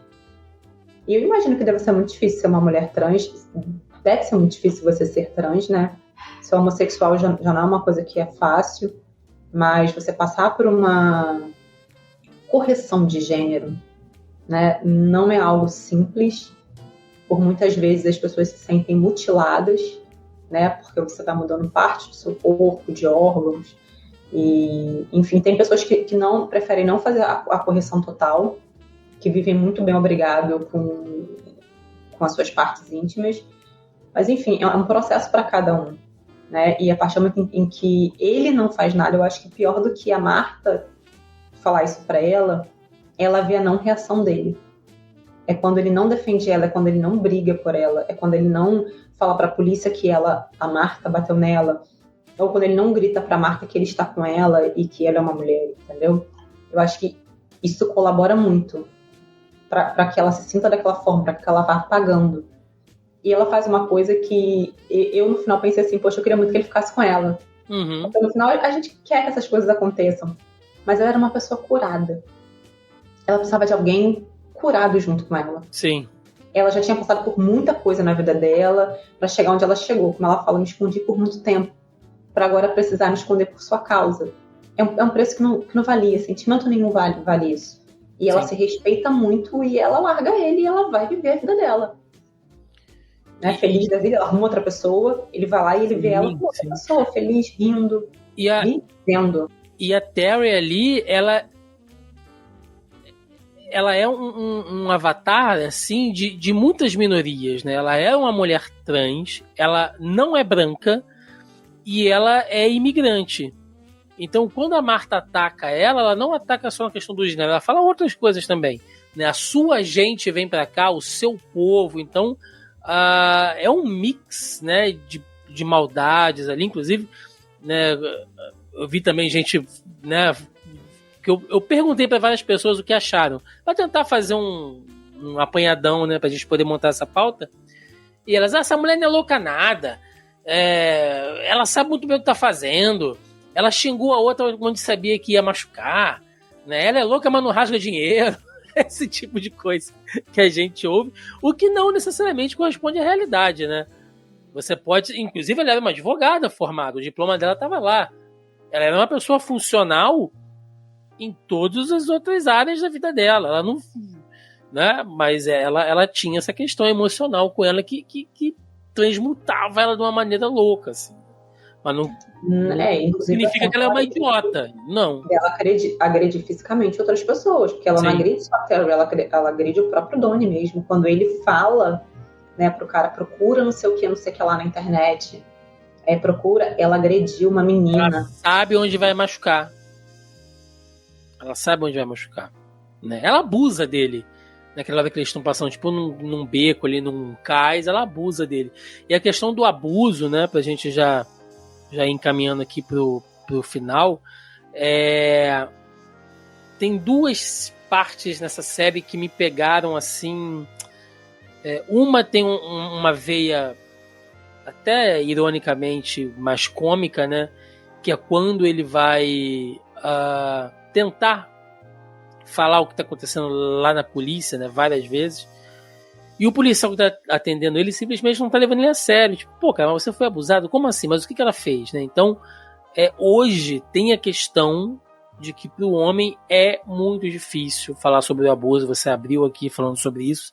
Então, eu só queria voltar nisso porque eu achei que me pegou demais, assim, uma série tratada dessa maneira nua e crua. Né? Toda série que mostra abuso masculino, eu acho que é muito corajoso, porque a gente está, inclusive é um espantalho de roteiro, né? Essa coisa da mulher que sofre, da personagem mulher que sofre, para ser uma escada de roteiro para o personagem masculino, né? Como assim, Thiago? Bom, você pode pegar qualquer filme aí, né, de action hero, de brucutu, que era o quê? Era o cara cuja filha foi estuprada, que a mulher, sei lá, morreu enforcada, foi torturada, e aí ele, no ímpeto de vingança, ele vai atrás de todo mundo que fez mal a ela e se vinga de tudo aquilo que aconteceu. Então, assim, a Gayle Simone, que é uma roteirista de quadrinhos, ela tem um termo para isso que é chamado a namorada na geladeira, que remete a uma história do Lanterna Verde, quando o personagem Kyle Rayner, né, ele assume. Até então ele não sabia muito bem se ele queria ser um Lanterna Verde ou não, até que um super vilão descobre, né, que ele é o Lanterna Verde, vai até a casa dele, onde ele mora com a namorada, mata a namorada dele, dobra ela no meio e enfia ela dentro da geladeira. E o quadrinho mostra ele chegando em casa e encontrando a namorada daquele jeito. E aquilo desperta ele, tipo, não, então agora eu vou ser um herói. Ou seja, precisou destruir de maneira grotesca uma personagem, mulher, para que o herói responda ao chamado heróico. Então, por que eu estou dizendo isso tudo? Porque é normal, é comum a gente ver nas obras da ficção mulheres diminuídas para que os homens sejam melhor construídos. Isso não tem a ver com questão só de machismo, não, gente. É um vício já em alguns roteiristas que colocam isso porque é uma resolução fácil, né, muitas das vezes. Agora, quando um homem é abusado, é impactante porque ninguém está esperando isso. Né? Eu lembro, talvez, a primeira vez que eu vi isso acontecer num audiovisual foi em Oz, aquela série lá das prisões. Tinha muito isso, né, dos homens sendo estuprados ali, e eu ficava chocadíssimo, porque eu nunca tinha visto isso acontecer. Nunca tinha visto um homem ser estuprado em uma série, em um filme, né? Então aquilo vai te mexendo e fala, olha, cara, deve ser, lógico que é difícil para todo mundo, mas é aquilo, ainda mais você sofrer abuso de uma mulher, sofrer assédio de uma mulher, né? A sua sexualidade é colocada até em prova. Se você chega para um amigo e fala, pô, fulano de tal tá me assediando e tal, pô, mas como assim, cara? Tu é homem, tu é macho, né? Como se já fosse implícito que por fato de você ser homem, você tem que aguentar qualquer tipo de assédio, qualquer tipo de abuso. E desconstruir isso na nossa sociedade é muito difícil, né, Jéssica? É sim. A gente tem aquela cena, né, que ele tá reclamando com os dois gerentes lá, e o cara pega e fala assim, ele pega e bota na mensagem, eu quero fazer sexo anal com você, né? Porque ele tinha que dar conta daquilo. E eu acho que tudo é muito construído, né? Esses arquétipos são muito bem construídos dentro da nossa sociedade. O cara, ele precisa, para ele ser homem, ele precisa pegar todo mundo, entendeu? Ele não pode escolher mulher, né? Tem que ser qualquer coisa que se movimente, né? Se pegou um homem, é gay. Se pegou uma mulher trans, também tá fora. Mas qualquer tipo de mulher. E se te deu mole, tem que pegar para você poder ser o homem, o pegador, né? O macho alfa da parada. E te bateu, tem que bater também. Te empurrou, sabe? Isso são coisas que a nossa sociedade delimita muito bem. Sobre a questão do abuso masculino, embora seja muito comum, eu vou de novo tocar nesse ponto. Isso aparece muito dentro de várias histórias de consultório, de pessoas, né, de brincadeira de meninos que brincam de médico, né? Os meninos não brincam de médico só com as meninas, os meninos também brincam de médico entre os meninos. Né? Então, são essas coisas que você vai vivendo na infância que às vezes você até apaga. Né? Eu tenho relatos de pessoas que dizem que não lembram de grande parte da sua infância. Então, assim, provavelmente essa criança sofreu algum tipo de abuso, algum tipo de trauma. O cérebro ele é muito inteligente. Para você ser funcional, ele vai deletando algumas coisas da sua mente, né? E aí você vai apagando isso. E um homem não conta para o outro que ele foi abusado. Né? Hoje nós, mulheres, contamos umas para as outras isso. Até para impedir que outra pessoa passe. Né? Pô, o fulano passou a mão na minha bunda. Eu fiquei sozinha com o fulano numa sala e ele veio para cima de mim. Ele me puxou, ele me prendeu. A gente fala isso, os homens não falam. Porque falar sobre isso afeta a masculinidade. Então, assim, é muito difícil. E aí, quando você fala que você viu isso pela primeira vez em Oz, era o único lugar que mostrava esse tipo de coisa. Porque na cadeia onde só tem homem, esse tipo de coisa acontece. Acontece o abuso, especialmente quando chega um estuprador, né? A própria música do Racionais fala, estuprador é diferente, né? Porque assim, você é um estuprador, você chega na cadeia, você é estuprado em série por todo mundo. Vai virar boneca, como eles dizem, né? Vira boneca da cela. Vai lavar a roupa da galera, é isso aí. Você, quando você vê um outro material, especialmente quando você vê um abuso infantil, assim, isso te choca, isso te parte, porque é algo que você sequer tem noção de que acontece de verdade. E é brutal, né? A gente tá agora passando aí pra essa... Não sei quando, né? Você, nosso ouvinte aí, nosso espectador, não sei quando você vai estar ouvindo ou vendo esse podcast, mas a gente tá gravando no ápice, né? Das coisas que estão acontecendo no Rio Grande do Sul. E já tem denúncia, né, gente? Denúncias, tá? Até o momento, a gente não pode dizer exatamente o caso que aconteceu, de abusos sendo feitos dentro dos abrigos, assim.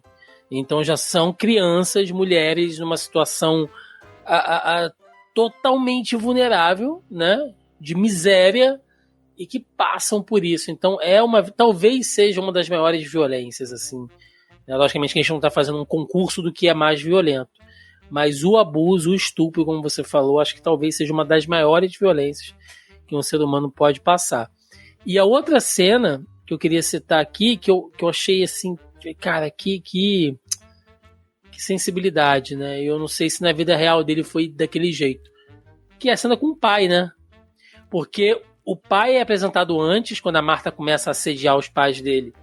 O pai é o bronco ali, né? Que xinga, que fala, que vai fazer, que vai acontecer, que fala grosso, né? Que a mãe fala pra ele, tipo, ó, você sabe como é que seu pai é, né? Tipo, porra, o cara é o brabo. E aí fica com aquela coisa, tipo assim, porra, se o Doni revelar que ele é gay, que ele foi abusado, que ele é bissexual, o pai não vai aceitar. Vai bater nele, vai botar ele pra fora, né? Porque o pai é o machão e tal. E aí o pai, né, cara, você vê que daquele jeitão ali, tipo, não, eu queria dizer pra você que você não foi o único, né? E aí ele conta sem contar, né? Ele fala, olha, eu vivi assim, então você pode imaginar o que aconteceu.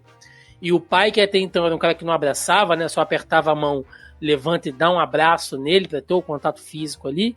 Cara, ali me quebrou, Jéssica. Eu falei, cara, isso aqui eu chorei, assim, na hora da cena. Eu só senti, assim, meu rosto molhando, assim. Eu fico pensando as pessoas que em algum momento tiveram que revelar, né? Que sair do armário, que chegou pro pai e pra mãe esperando uma reação daquela ali e talvez tiveram totalmente o oposto, né? Então deve ter batido forte muita gente. Foi uma cena fantástica.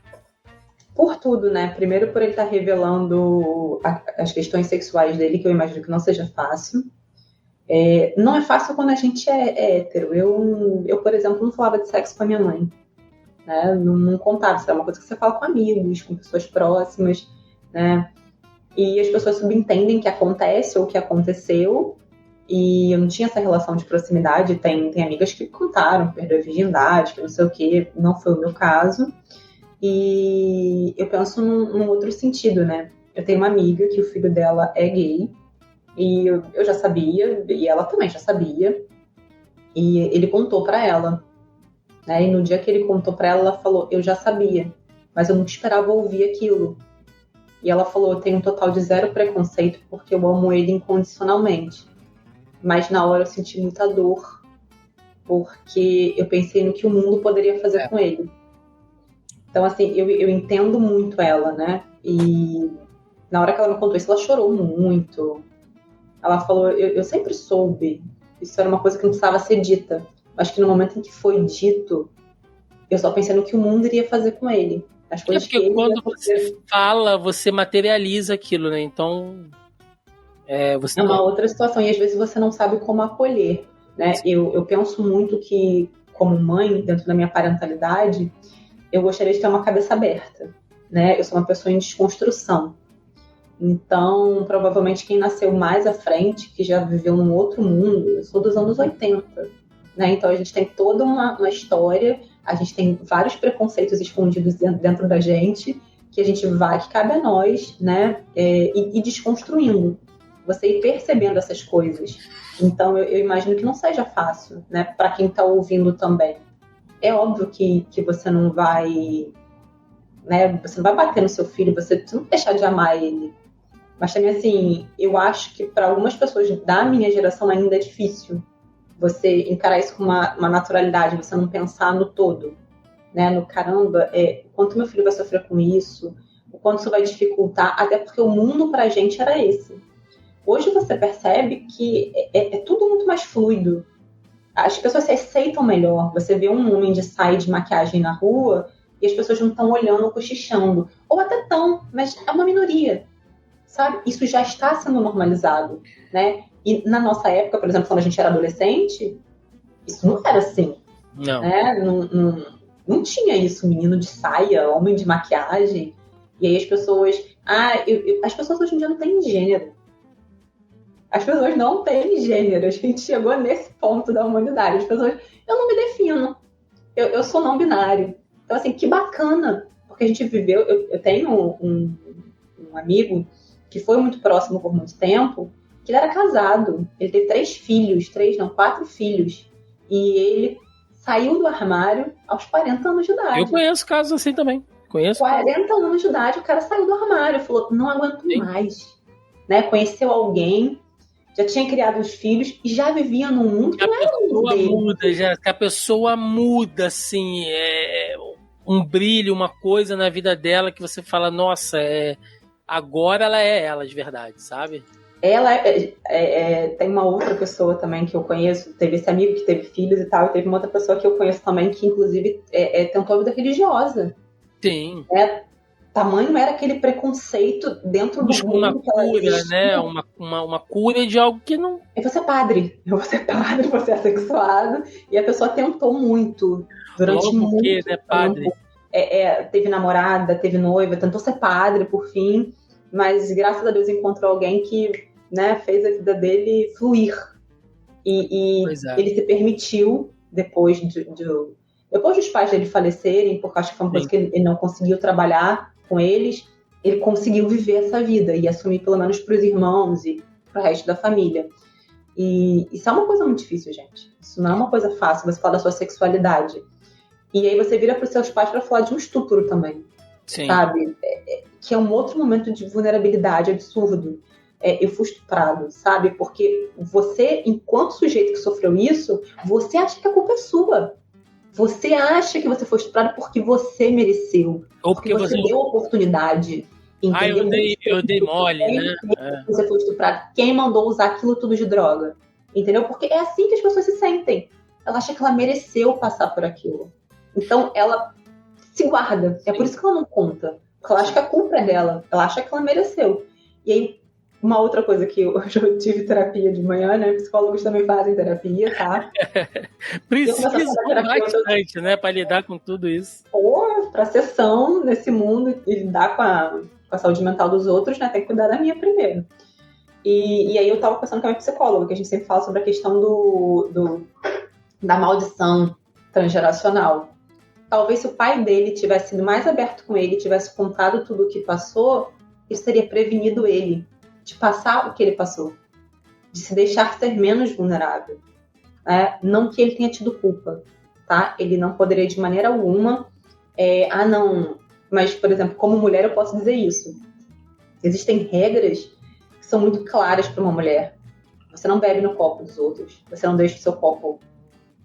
Você não deixa o seu copo na mesa, né? A gente cresce com uma cartilha. Toma cuidado, não bebe no copo dos outros. Essa é clássica. Pode perguntar pra Joyce, pra qualquer uma, não beba, só se for seu marido, entendeu? Não bebe no copo do amigo, entendeu? Então, não anda na rua escura, não... Ela foi filha de polícia, cara. Ela saía de casa com toda a cartilha já do que fazer, com quem falar, como falar, onde ir. É cheio desses treinamentos de guerra aí. Mas é isso, Jéssica. Mas também o próprio pai precisaria de ajuda antes de poder oferecer qualquer coisa, né? Sempre tem uma frase do Harry J. Palácio, que é o escritor daquele Extraordinário, que depois virou filme também, né, aquele livro, que tem uma frase dele que eu acho que eu levo pra vida inteira, que é: seja gentil com as pessoas, porque todo mundo tá travando a sua própria batalha. E é isso, né? Às vezes você pode estar julgando o cara ali, como a audiência às vezes faz, e de novo, gente, é uma reação normal, tá? Você não é melhor ou pior do que ninguém por ter feito isso, não. A série mexe com as suas emoções, ela quer te puxar para aquilo ali, ela quer te provocar, ela é provocativa.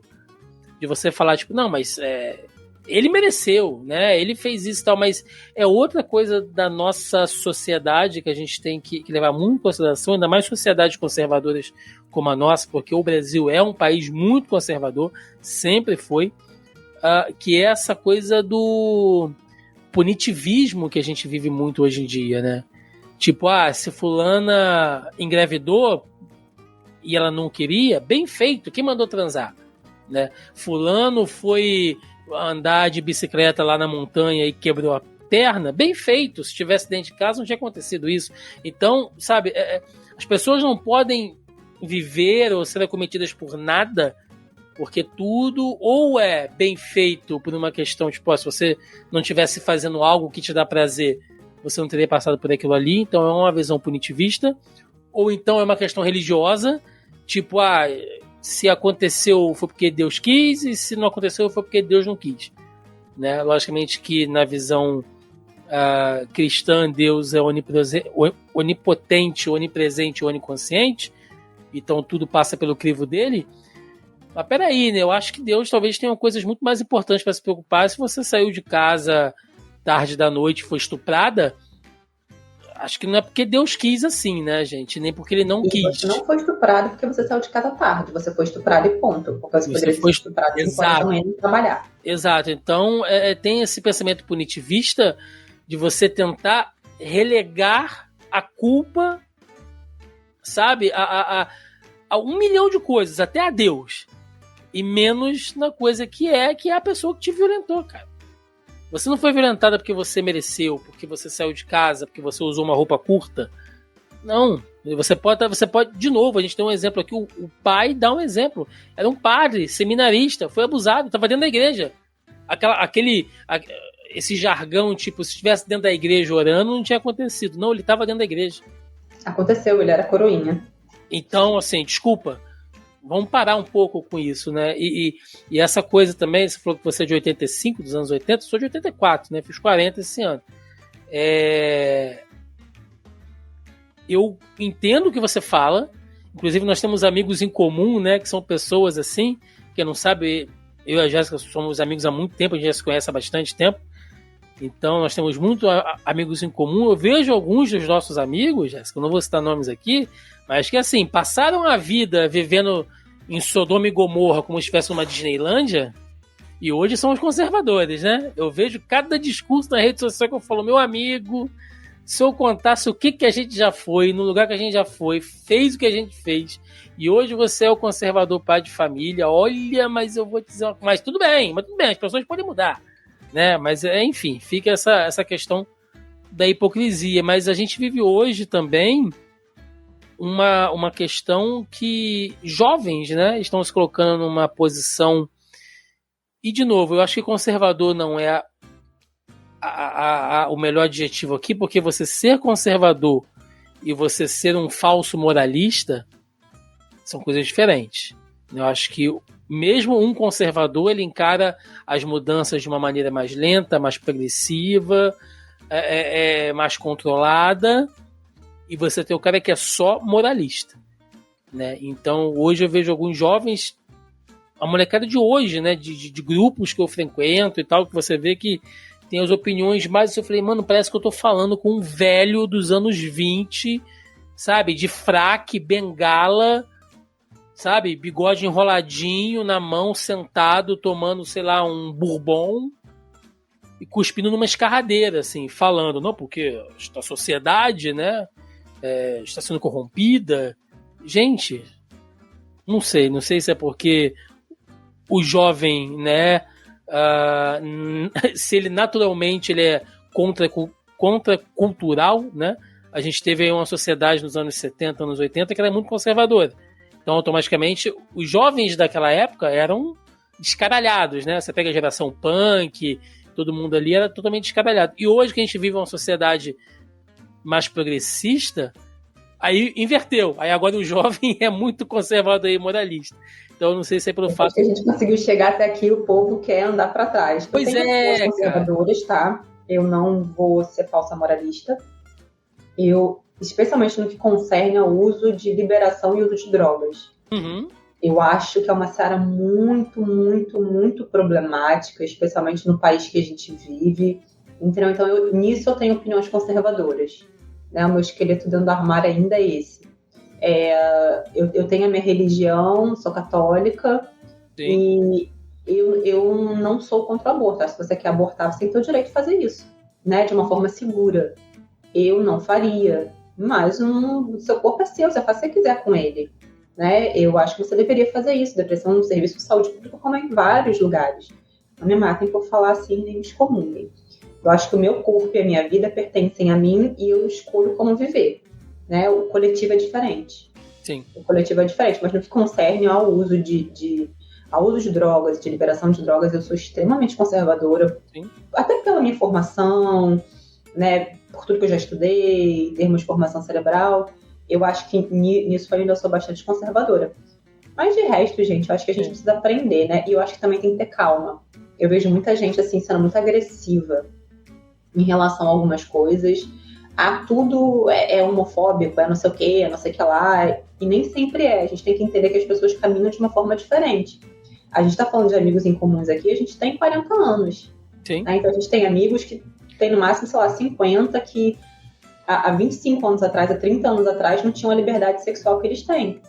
Eu não acho que a gente tem que impedir um jovem hoje que é não binário, que quer mudar o nome, que não... É legal a gente ver a sociedade mudando, a gente ir aceitando, ir entendendo, que leva essa geração a ser assim. Eu sou hétero, mas o outro não tem que ser. Sim. O outro pode ser o que ele quiser. E às vezes... E às vezes também, Jéssica, pegando só essa, depois de interromper, mas pegando esse fio de pensamento que você trouxe, às vezes o cara, ele pode até estar sendo realmente homofóbico, ele pode estar sendo preconceituoso em alguma coisa, mas ele pode não estar se dando conta daquilo ali, né? E assim, Thiago, mas então você vai passar pano pro cara aqui? Não é passar pano. Existe, gente, querendo ou não, que é uma discussão que, vocês estão fugindo do assunto da série, mas a série volta nisso. Quando o Donnie abandona a Terry dentro do metrô, que ele dá o passo para trás e a porta fecha e vai embora, automaticamente ele pensa, por que eu fiz isso? Por quê? Isso tem a ver com algo que eu já pensei? Isso tem a ver com algo que eu já imaginei? Então, a série também te faz essa provocação. Às vezes você pode ser assim. Agora, é diferente do cara que ele... talvez... Ele não se sente confortável na presença de um casal gay, mas ele não sabe por quê. De repente ele tem um amigo que se revela gay e ele fala, poxa, mas e aí? Será que ele tem algum receio de que aquilo possa alterar a amizade dele de alguma forma? Ele não sabe nem de onde vem aquilo ali. Essa pessoa você tem que pegar. Essa pessoa você tem que captar. Você tem que chegar pra ela e falar, mano, mas por quê? Vamos desconstruir isso, vamos tentar entender isso.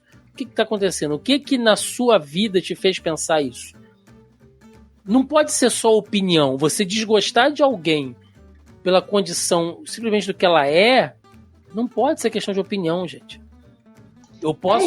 Isso não é só pra sexualidade, não, gente. Isso vale pra raça. Tudo. Me pego tendo uns pensamentos que hoje em dia eu já sinalizo, né? Hoje em dia, sei lá, de 5 anos pra cá, eu sinalizo, opa, isso é um pensamento racista. Sim. Isso é um pensamento machista. Né? Às vezes eu penso alguma coisa e falo, não, isso é um pensamento machista. Então, quando eu falo sou uma pessoa em desconstrução, eu acho que é isso. Sim. É você reconhecer que você, devido à sua criação, ao ambiente que você vive, você viveu, você cresceu, você vai ter aquilo, né? O que a gente chama de racismo estrutural.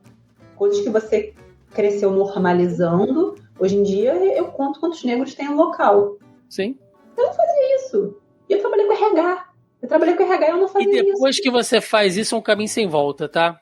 Quando você começa a perceber essas coisas, quando você começa a se dar contas, assim, é um caminho sem volta. Tá? E para muitas pessoas pode parecer que não, você está sendo doutrinado pela política do matriarcado, do politicamente correto, né? Você está sendo escravizado pela politicamente correta e tal. Gente, não é. Não é assim.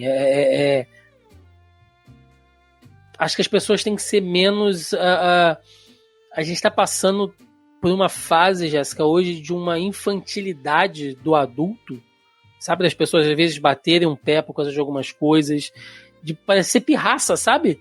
Às vezes você chegar e falar assim, mas por que, cara, que você pensa isso? Ah, mas é minha opinião e pronto. Tem que respeitar a minha opinião. Só falta bater o pezinho assim e falar, mas mano, mas isso não é opinião. Às vezes o que você tá falando é um crime. Não é opinião. Não, é minha opinião. Ou a minha religião mandou eu ser assim e tal. E de novo, né, você transfere uma culpa e uma responsabilidade de algo. Você deveria assumir, cara. Então fala. Às vezes... Eu sempre brinco com os meus amigos assim, quando alguém se comporta dessa maneira, eu falo, gente, eu prefiro 1000 vezes um filho da puta honesto do que um cara que fica, sabe, tergiversando ali, tipo, não é isso, não é que eu seja racista, não é que eu seja homofóbico, mas é que, e tudo que ele fala depois do mais, mostrando que ele é racista e homofóbico sim, sabe? Então, assim, eu prefiro 1000 vezes um cara que chega e fala assim, eu não gosto mesmo de gente de tal cor, de tal raça, sabe, de tal gênero, eu não gosto. Mas por quê? Ah, não sei, mas não gosto. Tá tudo bem, tu é um filho da puta, mas pelo menos tu é um filho da puta honesto, sabe? Tu chegou e falou. Mas enfim, a gente já tá indo aqui pra um outro campo. Mas que, não, de novo, né, a série fala disso. A série mexe com isso. Ela fala sobre preconceito, né? Preconceito Sim. que o próprio Donnie tem em relação à sexualidade dele.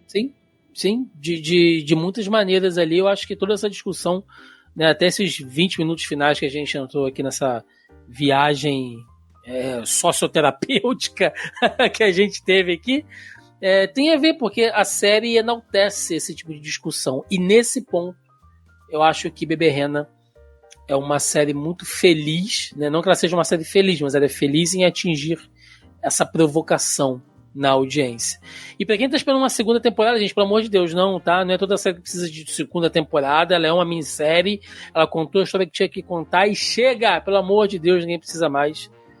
E é isso, né, Jéssica? Eu acho que a arte, ela cumpre o seu papel quando ela te faz refletir. Lá no início, quando a gente começou a conversar, eu falei assim, ninguém me chama pra falar de vidas passadas, falando sobre as teorizações do filme, né? Uhum. Esse é o papel da arte. Não Sim. é só você analisar aquilo ali, aqueles personagens. Eu acho que ela cumpre o seu papel quando você deixa de falar da Marta, do Donnie e da Terry, e você fala sobre mulher trans, sobre preconceito, né, sobre Sim. vitimismo, sobre saúde mental. Quando você para falar sobre estupro, né, estupro de homens. Então, assim, eu acho que essa série está cumprindo bem o seu papel. Ela contou muito bem a história do próprio Donnie, mas eu acho que o impacto que ele, enquanto pessoa, queria fazendo isso era se curar do que aconteceu com ele, ponto número 1. E ponto número 2 era isso, era transbordar, era trazer Sim. outras discussões. Ele primeiro se mostrou, para você também se mostrar, né? Eu acho que quando você assiste um filme e você pensa, né, poxa, o personagem, não sei o quê, caraca, mas e eu? E como eu penso isso? Qual é a minha opinião em relação a isso? Né? Eu acho que a arte cumpriu o seu papel quando ela consegue fazer isso. Quando ela consegue te provocar e te fazer pensar fora da caixa dos 4 personagens principais. Quando você fala que, mas o pai foi estuprado dentro da igreja, né? E aí você não está falando sobre os crimes da igreja católica, mas você está falando sobre como a gente pensa que determinados lugares são isentos de determinadas coisas e não são. Né? Que a culpa não é da menina que anda com a roupa curta, porque o menino era coroinha e foi estuprado da mesma forma. Então, assim, é isso também, né? A gente tá aqui viajando, falando sobre um monte de coisa, mas eu acho que o ponto principal da série é esse. Ele quer dar um start para outras discussões, para você poder ter a sua opinião, a sua visão, né, sobre esses temas. Exatamente. Então é isso. Alguma consideração final? Assistam Beberrena. Caso você sinta qualquer coisa, ou você tenha algum gatilho, ou você conheça alguém que precisa de ajuda. Você falou do extraordinário, né? Hoje eu tava colocando o jantar do meu filho, então eu sempre deixei ele ver alguma coisa na tela. E aí eu botei, eu falei assim, então por que a gente não vê esse filme que a gente viu no ano passado? Que é o menino, o cavalo, a topeira. E aí eu cheguei, na hora que eu cheguei para dar o jantar dele, tava bem na parte em que o menino pergunta pro cavalo, né? Qual foi a coisa mais corajosa que você já fez? E o cavalo disse, pedir ajuda. Que pedir ajuda não é desistir. Quando você pede ajuda, você quer continuar tentando. E pedir ajuda é muito difícil. Né? Pedir ajuda é uma coisa muito difícil, especialmente em situações como essa, né? De impacto. Então, assim, peça ajuda. Tá? A gente tem o CVV 188, eles têm no site o chat. Se vocês sentirem que vocês precisam de ajuda, que vocês querem conversar com alguém, não desistam de vocês. Né? Vocês merecem continuar bem. Né? Então, procurem ajuda. Sim. Isso é muito importante. Sim, acho que o CVV é uma instituição que ela deveria ter muito mais reconhecimento do que ela tem. A gente, inclusive, já teve uma pessoa deles aqui gravando um programa com a gente há muito tempo atrás, quando a gente gravou sobre 30 Reasons Why, né? Que toca de temas também sobre, enfim, são muito solícitos, assim, eles estão sempre prontos para ajudar. É isso, gente. Vamos lá para o encerramento, então. Vambora!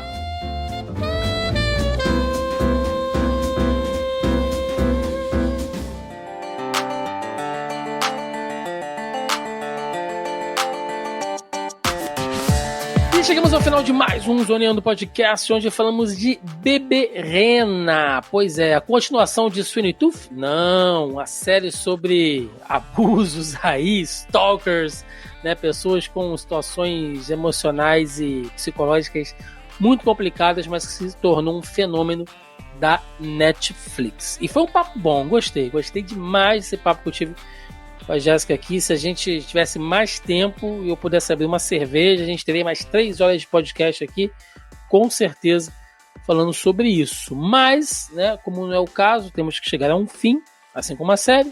Aquele momento para recadinho, jabá, o que você tiver aí.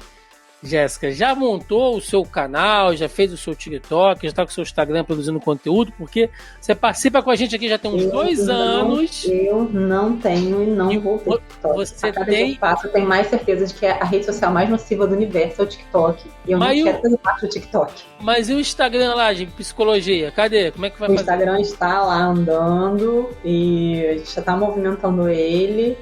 E em breve teremos novidades. Vou pegar um pouco do material também que eu já trabalhei com o Thiago para colocar lá no meu Instagram. Pode botar. E vamos que vamos. Precisando de qualquer coisa. E a galera te segue onde? Qual é o Instagram? Ó, ela não anotou o Instagram previamente. Tá vendo? Tá sem áudio. Tá no mudo. Ok. Vamos lá. Meu Instagram profissional é jéssica.guimarãespc. Jéssica.guimarãespc, Jéssica com I, né? Não Jéssica com Y, pra galera. JESSCA.guimarãespc.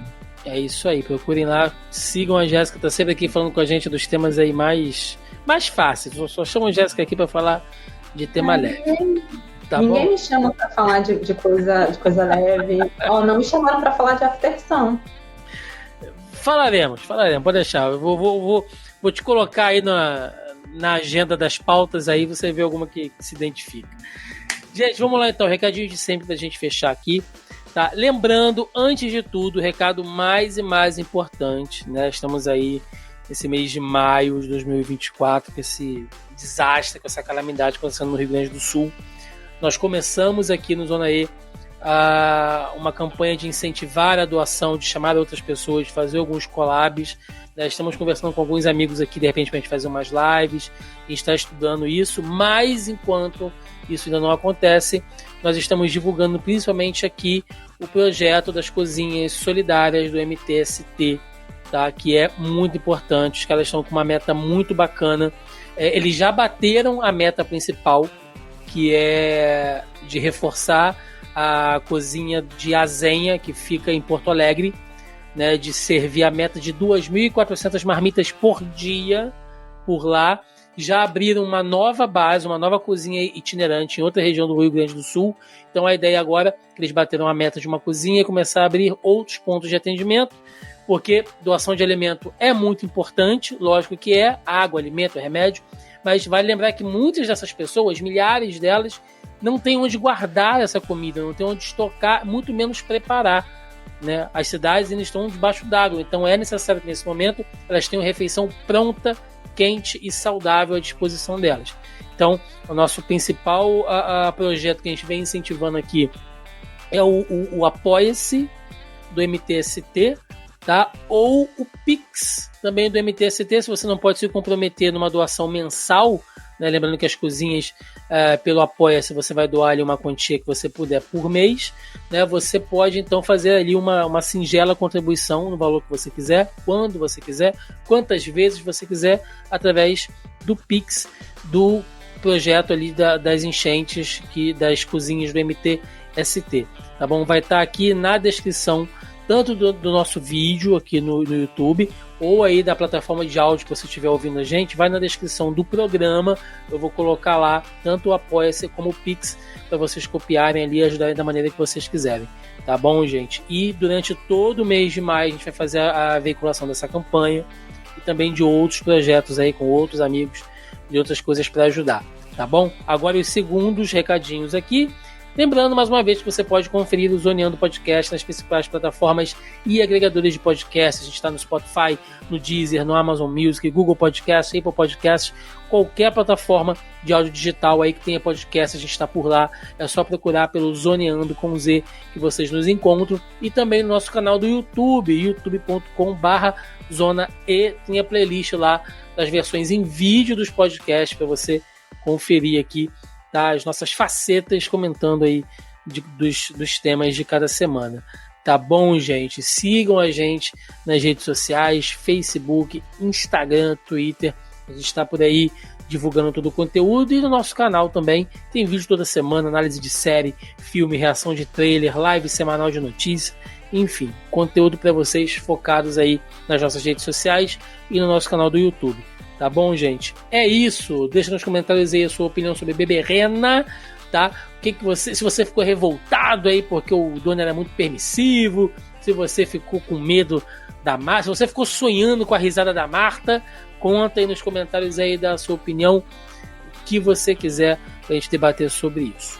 É isso, galera. Ficamos por aqui. Até a semana que vem. Um abraço. Até mais. Valeu.